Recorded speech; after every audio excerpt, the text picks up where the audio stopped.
Assalamualaikum warahmatullahi wabarakatuh. Kami daripada kumpulan 5 KDA1 pada hari ini akan membentangkan analisis data pencapaian murid yang telah kami kumpul. Berikut adalah senarai ahli kumpulan. Sebelum kita pergi kepada bahagian analisis, saya akan menghuraikan sedikit pengenalan. Kumpulan kami telah menjalankan satu ujian bagi subjek pendidikan Islam ke atas 40 orang murid tingkatan 4. Soalan ujian tersebut mengandungi 40 soalan aneka pilihan yang dibina berdasarkan dokumen standard kurikulum dan pentaksiran di SKP tingkatan 4. Ujian tersebut telah dijalankan secara atas talian menggunakan medium Google Form dan telah dijawab oleh 40 responden yang terdiri daripada murid-murid tingkatan 4 daripada pelbagai sekolah. Berikut adalah senarai sekolah dan bilangan murid yang menyertai. Paparan seterusnya menunjukkan senarai nama murid seramai 40 orang dan skor mereka.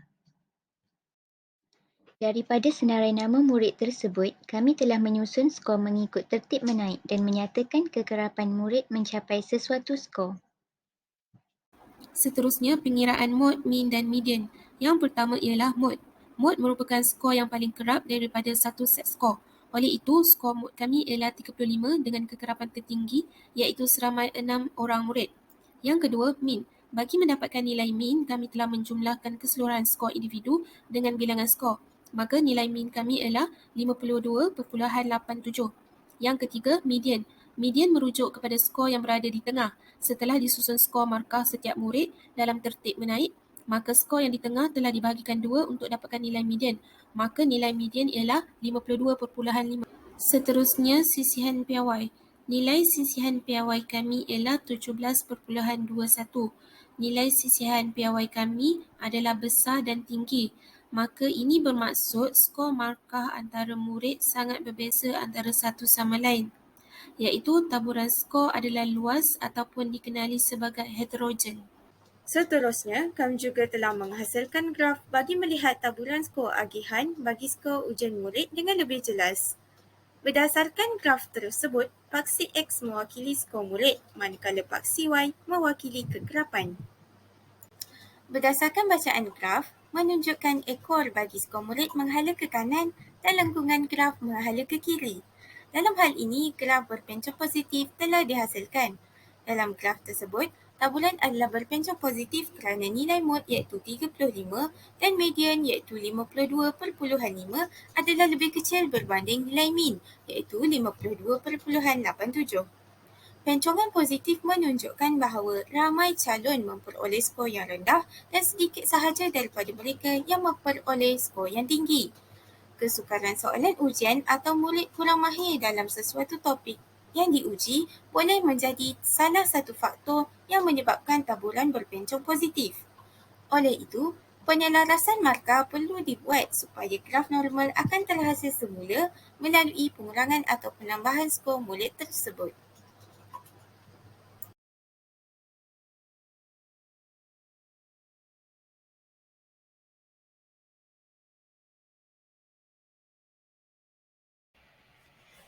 Jadual berikut menunjukkan analisis keseluruhan indeks kesukaran item objektif iaitu sebanyak 20 soalan. Soalannya yang terdiri daripada soalan mudah, sederhana dan juga sukar. Hal ini menyebabkan terdapat perbezaan markah pada setiap murid. Murid menjawab soalan-soalan tersebut dengan kemampuan yang mereka perolehi. Didapati bahawa sebanyak 7 item daripada keseluruhan soalan adalah dalam kategori indeks sederhana iaitu dalam lingkungan indeks kesukaran 0.36 hingga 0.60. Secara keseluruhannya, semua murid dapat menjawab 7 item soalan itu dengan baik dan ianya sesuai untuk murid-murid tersebut. Di samping itu, hanya 2 item soalan dalam lingkungan indeks kesukaran lebih daripada 0.81 iaitu item terlalu mudah dan perlu diubah suai. 2 item soalan iaitu item soalan 3 dan 4 mempunyai indeks kesukaran yang bernilai 0.93 dan 0.83. Hal ini menunjukkan hampir semua dapat menjawab soalan 3 dan 4 dengan terlalu mudah. Oleh itu, soalan ini tidak boleh disimpan dalam bank soalan dan perlu diubah suai untuk menjadi soalan berkategori sederhana. Manakala bagi soalan yang paling susah, mempunyai dua item soalan iaitu item 12 dan item 19, mempunyai indeks kesukaran 0.08 dan 0.15, iaitu berada dalam lingkungan indeks kesukaran kurang daripada 0.19, yang mana ia ditafsirkan item yang terlalu sukar dan perlu diubah sesuai.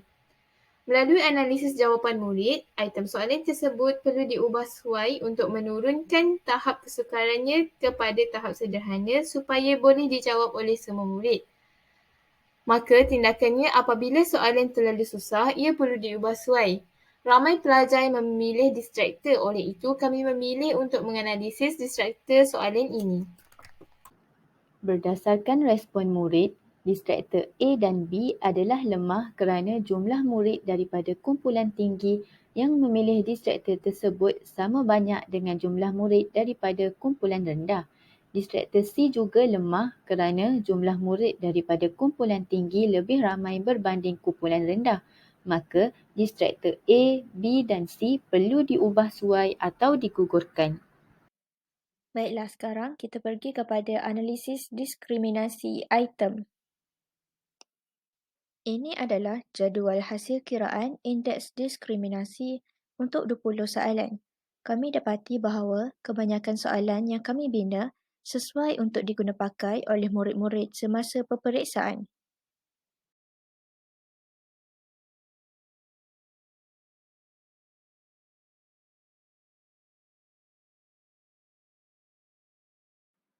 Berdasarkan jadual indeks diskriminasi tadi, dapat dirumuskan pentafsiran soalan adalah seperti berikut.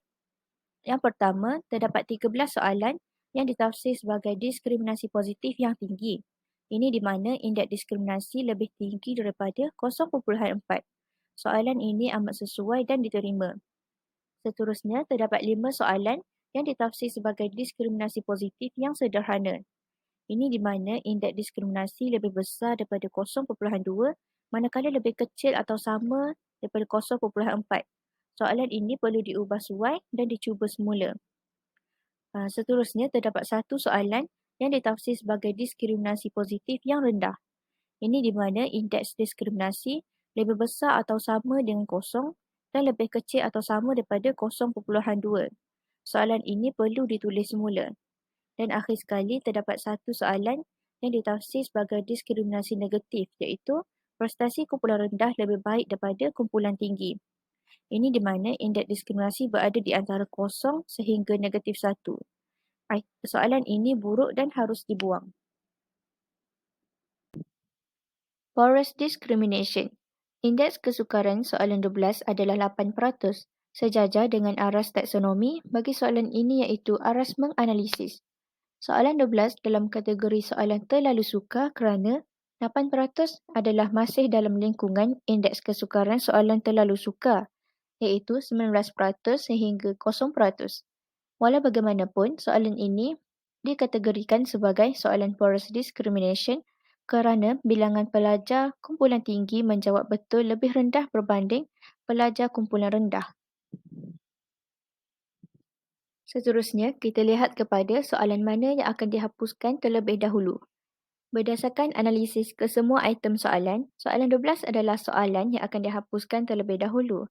Hal ini kerana soalan 12 dengan nilai indeks diskriminasi negatif 0.11 adalah soalan yang lemah kerana item tidak dapat membezakan jawapan murid yang kumpulan rendah dan murid kumpulan tinggi.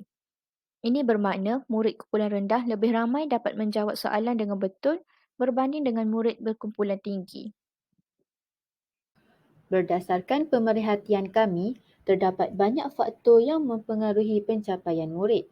Faktor yang pertama ialah minat murid terhadap subjek pendidikan Islam. Jika murid mempunyai minat yang tinggi terhadap subjek ini, mereka akan bersungguh-sungguh bagi mendapat pencapaian yang cemerlang dalam ujian ini dan secara tidak langsung mampu memberikan kepuasan kepada mereka. Bagi murid yang mendapat skor yang paling rendah iaitu 25 markah, kemungkinan minat murid tersebut terhadap subjek pendidikan Islam kurang berbanding murid lain. Apabila mereka tidak mempunyai minat terhadap pelajaran, mereka tidak akan bersungguh-sungguh dalam menjawab soalan yang diberikan. Faktor yang kedua ialah pembinaan item soalan. Berdasarkan pemerhatian kami terhadap skor murid, ramai yang mendapat 35 markah. Hal ini kerana kebanyakan soalan yang dibina adalah berdasarkan kemahiran berfikir aras tinggi. Tambahan lagi, murid-murid sudah terbiasa dengan soalan yang berbentuk domain kognitif sahaja yang hanya menguji kemahiran mengingat dan memahami seperti menyatakan istilah dan dalil. Ini menunjukkan bahawa murid tidak terbiasa dengan item soalan pada aras mengaplikasi, menganalisis dan menilai. Daripada dua faktor yang telah disenaraikan, kami dapat bawakan dua cadangan solusi yang boleh dilakukan oleh guru bagi menambah baik pencapaian murid.